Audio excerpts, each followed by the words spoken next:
কথাতে আছে পেহেলে দর্শনধারী বাদ মে গুণ বিচারি। তো আমরা কিন্তু যে কোনো জিনিস প্রথমে দেখেই যদি সেটা দেখতে সুন্দর হয় তাহলে তার প্রতি আকর্ষিত হয়ে পড়ি। তো গুণ তো অবশ্যই থাকতে হবে, তার সঙ্গে সঙ্গে কিন্তু জিনিসটা দেখতেও যেন খুবই সুন্দর হয়, যেন আমাদের আকর্ষণ করে ফেলে। তো সেটা যে কোনো জিনিস হতে পারে, হোক রান্নাবান্না বা পোশাক পরিচ্ছদ বা যে কোনো ইনসিডেন্টের প্রতি কিন্তু আমরা প্রথমেই আগে দেখি যে জিনিসটা সুন্দর কিনা বা আমাদের চোখে লেগেছে কিনা, তাহলেই কিন্তু আমরা সেই জিনিসটার ভেতরে ঢুকি। তো নমস্কার বন্ধুরা, নীলা রান্নাঘরে আপনাদের সবাইকে অনেক অনেক স্বাগত জানাই। আশা করি সবাই খুব ভালো আছেন ও সুস্থ আছেন। চলে এসেছি আপনাদের সামনে আজকে আরও একটি নতুন রেসিপি নিয়ে। তো আজকে আমি বানাবো ডিমের ঝোল। তো এই রেসিপিটি খুবই একটি কমন রেসিপি, তো সবাই বাড়িতে এই রেসিপিটি বানিয়ে খেয়ে থাকে। তো আমি আজকে একদমই সাধারণভাবে রান্না করব। তো আসুন দেখে নিই আমার এই আজকের রেসিপি। তো ডিমের ঝোল বানানোর জন্য আমি এখানে নিয়ে নিয়েছি কিছু আলু, একটু বড় বড় সাইজে কেটে নিয়েছি।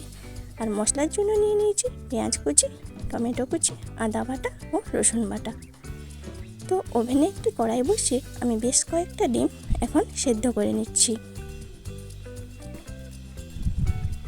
তো আমি ডিমগুলো ভালোভাবে ধুয়ে পরিষ্কার করে কড়াইতে জল দিয়ে সেদ্ধর জন্য বসিয়ে দিয়েছি।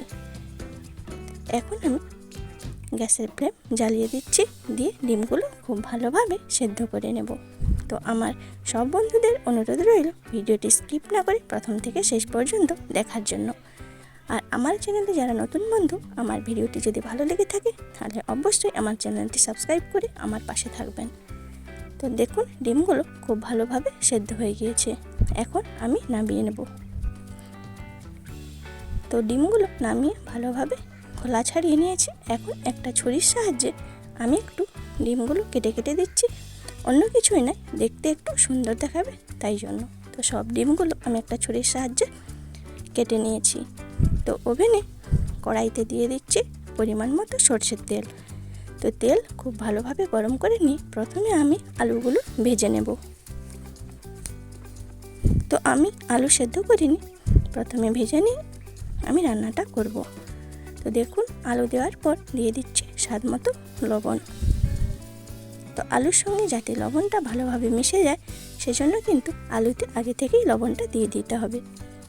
তো দিয়ে খুব ভালোভাবে মিশিয়ে নিয়েছি, দিয়ে একটা ঢাকনা দিয়ে দিয়েছি। তো দেখুন আলুগুলো হালকাভাবে ভেজে নিয়েছি।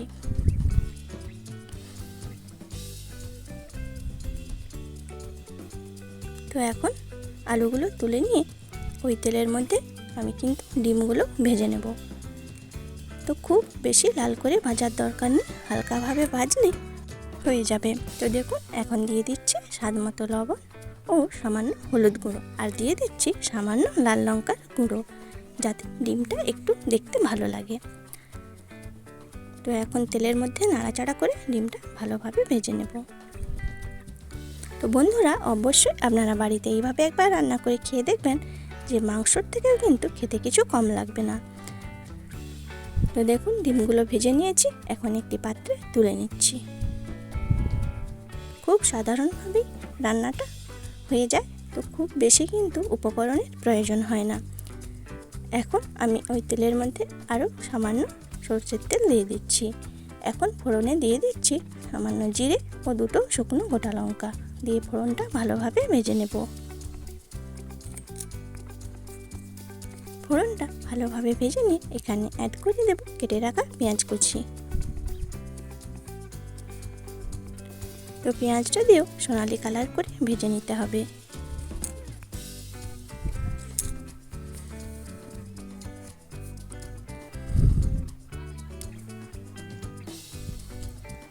তো পেঁয়াজটা প্রায় 3-4 মিনিট সময় ধরে কিন্তু আমি ভেজে নিয়েছি। তারপরে আমি এখানে অ্যাড করে দিচ্ছি কেটে রাখা টমেটো। তো টমেটোটা দিয়েও আমি প্রায় 1 থেকে 2 মিনিট মতো পেঁয়াজের সঙ্গে ভালোভাবে ভেজে নেব।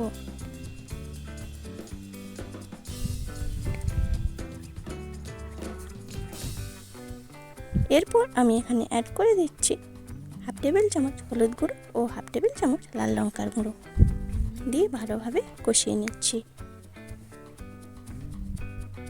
মশলা কিন্তু যত ভালোভাবে কষানো হবে তরকারিতে স্বাদ কিন্তু ততই ভালো হবে, সেটা যে কোনো রান্না হোক। তো এখন এখানে দিয়ে দিচ্ছি খুব সামান্য জল।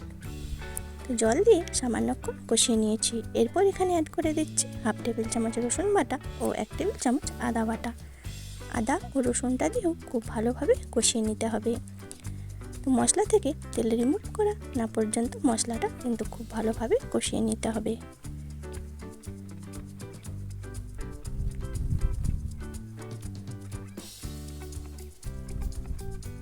তো দেখুন বন্ধুরা, মশলাটা খুব ভালোভাবে কষানো হয়ে গিয়েছে।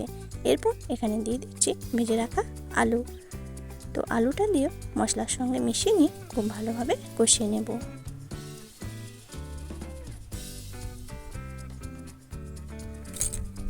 তো দেখুন মশলার সঙ্গে আলুটা প্রায় 3 থেকে 4 মিনিট মতো খুব ভালোভাবে কষিয়ে নিচ্ছি।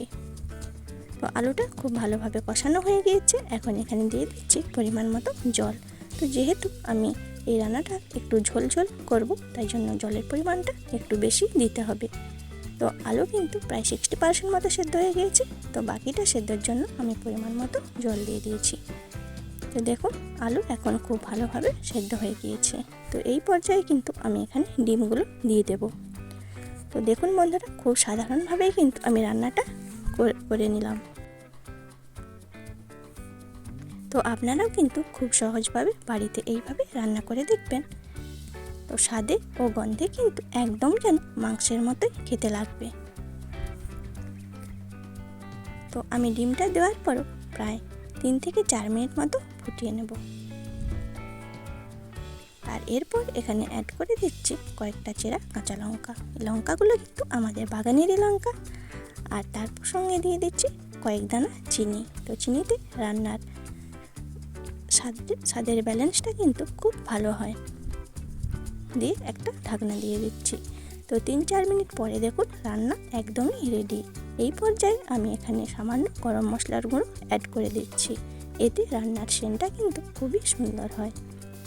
তো কেমন লাগলো বন্ধুরা আমার এই আজকের রেসিপিটি অবশ্যই কমেন্টে জানাবেন। ভালো লাগলে একটি লাইক করে চ্যানেলটি শেয়ার করে দেবেন। তো দেখতে কতটা সুন্দর হয়েছে দেখুন বন্ধুরা, আমি কিন্তু এখানে কোনো কালার বা কাশ্মীরি লঙ্কার গুঁড়ো ব্যবহার করিনি। তো এতেই দেখুন দেখতে কতটা সুন্দর হয়েছে। আর আমার চ্যানেলে এরকম নিত্য নতুন রেসিপি পেতে অবশ্যই আমার চ্যানেলটি সাবস্ক্রাইব করে রাখবেন। ভিডিওটি দেখার জন্য অনেক অনেক ধন্যবাদ।